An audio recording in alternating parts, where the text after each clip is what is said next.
Les Chinois à Lyon. Il y avait un film dans le temps qui s'appelait Les Chinois à Paris. Eh bien, les Chinois sont à Lyon. Jean-Michel Aulas, nous serons d'ailleurs dans le multiplex avec lui et il nous expliquera l'arrivée dans le capital à hauteur de 100 millions d'euros, ce qui représente 20% du capital lyonnais.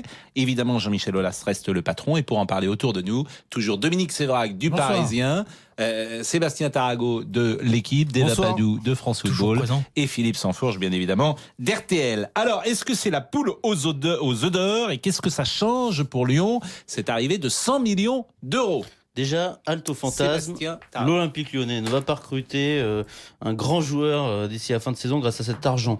C'est vraiment pour consolider le club, pour notamment renégocier l'endettement du club qui est très important aujourd'hui. 250 millions d'euros. Tout à fait. Cela étant dit, c'est très important pour l'institution lyonnaise, évidemment, c'est considérable et ça va lui permettre à moyen terme d'aller un peu plus loin dans ses investissements. Je trouve que ça lui donne ça va lui apporter des reins plus solides. C'est-à-dire, je pense qu'effectivement, ça va pas lui donner une capacité hyper agressive de recrutement, mais je pense que ça va lui donner à terme les moyens de garder un petit peu plus ses actifs. Déjà, c'est ce qu'ils ont commencé à faire. Hein. Je trouve, moi, je m'attendais peut-être à ce qu'il y ait un peu plus une saignée cet été et que ce soit un petit peu le jeu de chaise musicale, c'est-à-dire bon, ils ont même réussi à garder Valbuena, dis donc. Ils ont même, oui. Ça, je pense que c'est malgré eux. Mais je trouve que Lyon va rester. Ouais, je pense. Ghezal va rester. Mais Ghezal, c'est un vrai problème. Ghezal, c'est un vrai dossier. Ghezal, aujourd'hui, il ne lui reste qu'un an de contrat. Il ne souhaite pas prolonger aux conditions qui lui sont proposées. Et il demande le même salaire que les autres. Il demande le même salaire que c'est normal.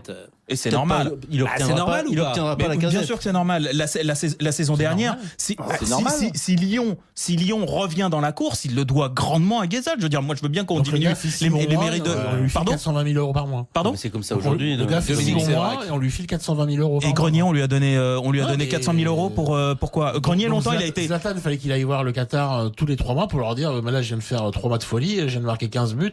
Maintenant, faut arranger la monnaie. Non, mais là, on négocie. On parle pas de la même chose, là. On parle pas de la même chose. Je trouve que Ghezal, quand il voit ses petits copains qui n'ont pas forcément été meilleurs que lui, voire moins bons la saison dernière, et que lui, il a été déterminant quand même dans cette qualif directe pour la Ligue des Champions, je dis bien direct, ça change tout quand même d'être deuxième.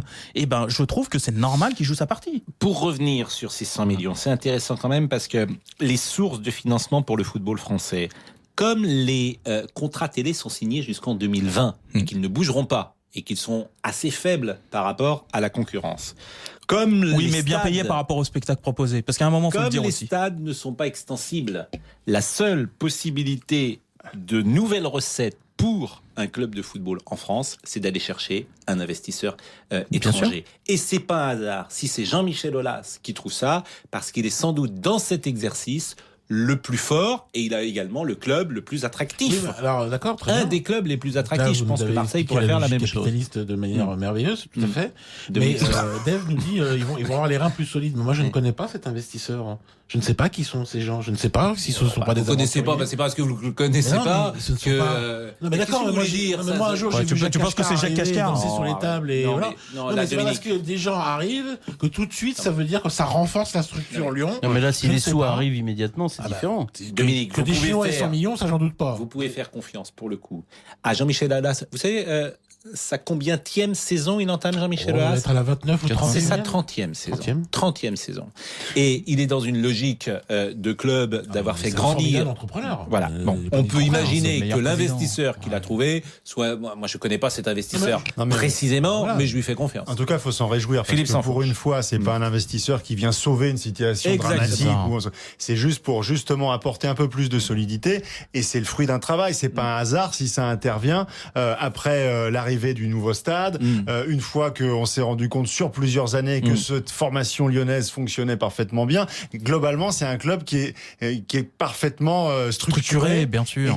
Et ça se voit à l'extérieur. Est-ce que Lyon est plus fort que l'année passée ? Oui. Moi, je pense que Lyon. Est-ce que Lyon peut menacer le Paris Saint-Germain ? Pourquoi plus fort ?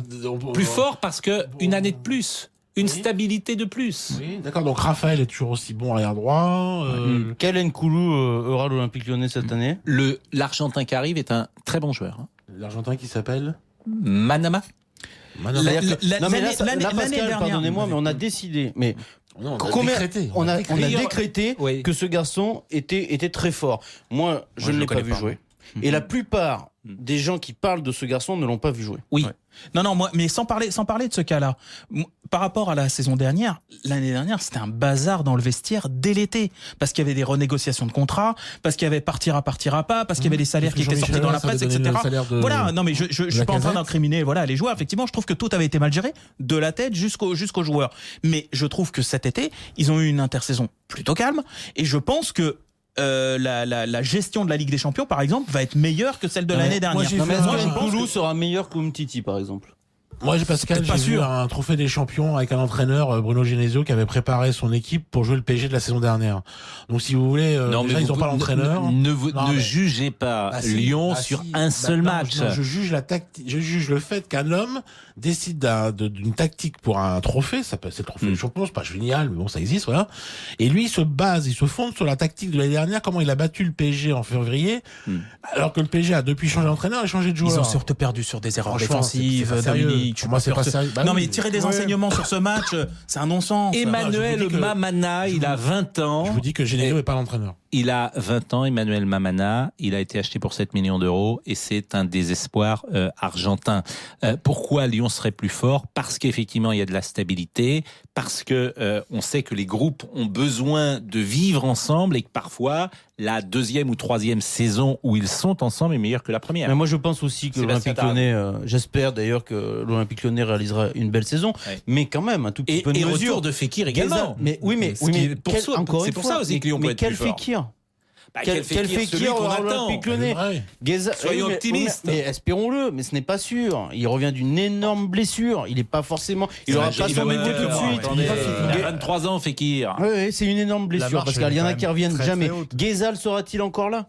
Parce que l'Olympique Lyonnais, si Guézal ne prolonge pas, même si c'est son souhait, bien sûr, Cornet confirmera-t-il? Quel Valbuena aura l'Olympique Lyonnais? Encore une fois, il y a des interrogations et encore heureux. Après, dans quelle mesure est-ce que ça peut changer le rapport de force quand on voit que l'an passé, ça s'est terminé avec 31 points d'écart entre Paris et Lyon, alors que Lyon ne jouait pas la Ligue des Champions. Si, ils l'ont joué, mais c'est ils l'ont joué, pas longtemps. Sacré en premier tour, ça a coûté cher. Ils ont trouvé le moyen d'être moins bons qu'en arrière. Mais n'avaient pas les ambitions qu'ils vont avoir forcément cette saison avec le nouveau stade.